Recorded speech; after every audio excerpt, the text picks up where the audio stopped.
Buddha broadcast YouTube channel के सभी श्रोता वर्ग, मंगल मैत्री साधुवाद अनुमोदामी। मैं आपका कल्याण मित्र मैत्रीय घोष आयुपाल स्थवीर आपके लिए लेकर आया हूं और एक नया एपिसोड। आप देख रहे हैं बुद्धा ब्रॉडकास्ट यूट्यूब चैनल और विशेष रूप से हम चर्चा कर रहे हैं स्वयं तथागत बुद्ध द्वारा प्रकाशित किया हुआ पंचशील, और ये पंचशील का मार्ग मनुष्य मात्रा को दुख मुक्ति की ओर लेकर जाने के लिए किस तरह अपने साथ काम कर रहा है। तो आज विशेष रूप से हम चर्चा करेंगे एपिसोड 30 के दौरान तथागत बुद्ध पंचशील और मनुष्य मात्रा की कर्म शुद्धता, यानी मनुष्य को कर्म और मनुष्य के कर्मों को शुद्ध करने वाला एक मार्ग, यानी तथागत बुद्ध का पंचशील। स्वयं तथागत बुद्ध अपने पंचशील को उपदेशित करते हुए कहते हैं कि ये आपका मार्ग है और मार्ग तब तक उसका अनुभव नहीं होगा जब तक आप उस पथ पर चलोगे नहीं, आचरण करोगे नहीं। तो हमें मनुष्य स्वरूप अपने स्वयं के कर्मों को परिशुद्ध करने हेतु तथागत बुद्ध द्वारा प्रकाशित ये पंचशील मार्ग अनुभव के स्तर पर जानना पड़ेगा, अनुभव करना पड़ेगा। तथागत बुद्ध और उनका मनोवैज्ञानिक तत्वज्ञान मनुष्य के प्रति जितने भी कर्म होते हैं वो सारे कर्मों को परिशुद्ध करने के लिए केवल स्वयं मनुष्य को ही प्रयास करना पड़ेगा, क्योंकि आपके कर्मों के प्रति आप स्वयं ही जवाबदार है। आपके कर्म कुशल है तो बुद्ध कहते हैं वो आपके ही है। यदि आपके कर्म अकुशल हो रहे हैं तो बुद्ध कहते हैं वह भी आपके ही है। यानी कि स्वयं तथागत बुद्ध कुशल और अकुशल, पाप और पुण्य, ये दोनों कर्मों के प्रति मनुष्य को ही रिस्पॉन्सिबल और प्रमुख मानते हैं। यहाँ पर तथागत बुद्ध द्वारा उपदेशित पंचशील आपको, मुझे, प्रकृति, संसार और मनुष्य समाज को सिखाता है और ये दिखाता है कि आप, आपके कर्म और कर्मों की उत्पत्ति किसी भगवान ने नहीं की, ईश्वर ने नहीं की, देव देवताओं ने नहीं की, या फिर आपके भाग्य से भी नहीं आई, आपके नसीब के द्वारा भी नहीं आई, ये आपके द्वारा ही उत्पन्न होती है।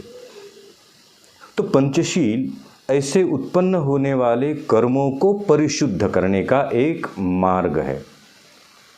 तो तथागत बुद्ध और उनका ये तत्वज्ञान, आप मनुष्य हो तो आपके द्वारा कर्म घटेंगे, और जो कर्म घटते हैं वो दो प्रकार के ही होते हैं। एक तो ये कुशल होंगे या अकुशल कर्म होंगे, गुड कर्मा और बैड कर्मा, पाप और पुण्य, कुशल और अकुशल, गुड और बैड। ये कर्मा मनुष्य की पहचान है।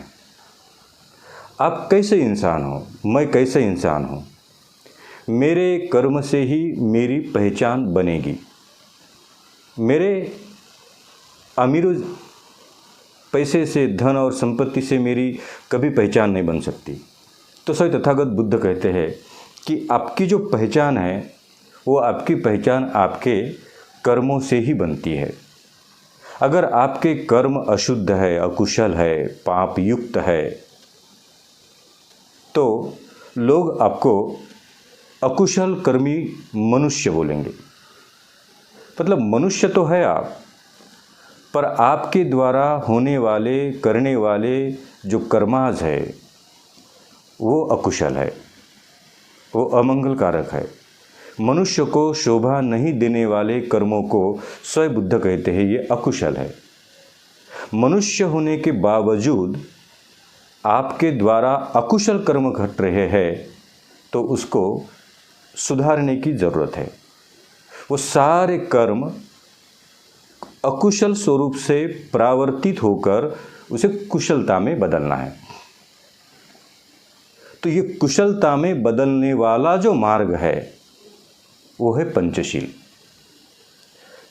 तथागत बुद्ध कहते हैं कि मनुष्य है, मनुष्य का स्वभाव है और मनुष्य के स्वभाव द्वारा कभी कुशल तो कभी अकुशल, कभी पाप तो कभी पुण्य, कभी बहुत ही अच्छे कर्माज तो कभी बहुत ही बुरे कर्माज वो होते रहेंगे। क्योंकि आप मनुष्य है तो आपका ये स्वभाव है कि आपके द्वारा आपके कर्मा ये दोनों तरह से काम करते रहेंगे मृत्यु तक। आप कभी नहीं कह सकते हो कि मेरे से कभी अकुशल कर्म होंगे ही नहीं, कभी नहीं। जब भी आपका चित्त बदलेगा, जब भी आपका चित्त परावर्तित होगा, यदि आप मनुष्य है तो मनुष्य के द्वारा ही कुशल और अकुशल कर्म होते रहेंगे। मनुष्य के द्वारा ही अकुशल कर्मों का परिवर्तन कुशल कर्मों में होगा। अगर चित्त काम नहीं कर रहा है, आपके द्वारा घटने वाले सारे कर्मों के ऊपर आपका कोई नियंत्रण नहीं है, तो कभी कभी कुशल कर्म का परिवर्तन अकुशल कर्मों में होगा। तो कुशल और अकुशल कर्मों को मॉनिटर करने वाला मॉनिटर, एज अ मॉनिटर काम करता है बुद्ध का पंचशील। आज के मेरे द्वारा होने वाले, घटने वाले या मेरे द्वारा जितने कर्म हुए हैं, ये कर्मों को कितने कुशल कितने अकुशल, कितने पाप युक्त कितने पुण्य युक्त, ये कर्मों का परिमाण, तराजू, कर्मों को देखने वाला, सोचने वाला, कुशल और अकुशल ये नाम देने वाला, यह सबसे बड़ा परिमाण ये है बुद्ध का पंचशील। बुद्ध का पंचशील हमारे साथ हर रोज़, हर वक्त, हर दिन, हर जगह काम करता है कि यदि आप काया, वाचा और मन, ये तीनों जगह कर्म यहाँ ही उत्पन्न होते हैं। कायिक कर्म, वाचाय कर्मा और मन के द्वारा, वाणी के द्वारा और अपने शरीर के द्वारा। ये शरीर, ये काया, ये मेरी पूरी काया, ये मेरे काया से मैं कुशल कर्म भी करता हूँ और अकुशल कर्म भी करता हूँ। तो ये काया द्वारा होने वाले कुशल और अकुशल कर्मों को मॉनिटर करने वाला सबसे बड़ा बुद्ध का मार्ग है पंचशील। ये कैसे कर्मा है, तुम्हारी काया कितनी शुद्ध है, परिशुद्ध है और कितनी अशुद्ध है। काया को परिशुद्ध करने का मार्ग कौन सा है? तो भौतिक रूप से तो जल है। हम हर दिन नहाते हैं तो केवल अपनी काया को परिशुद्ध करने हेतु।